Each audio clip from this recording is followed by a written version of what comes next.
Grabe guys. Wag niyong isa-search to TikTok ang ano guys. Ang salitang ang salitang 3 in 1 dahil matatakot kayo sa makita nyo guys. Alam nyo ba guys? Kagabi lang guys, isinerge ko sa TikTok ang salitang 3 in 1. Tapos nung naghanap-hanap na ako ng mga makita ko guys, may nakita akong nakakatakot guys. Lalo na sa mga guys, may nakita akong basta guys nakakatakot, hindi ko na sabihin guys. Lalo na sa mga bata, wag nyo itong gagawin dahil matatakot lang kayo sa makikita ninyo.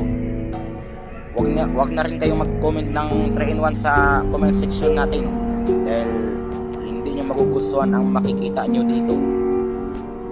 Maniwala kayo sa akin guys.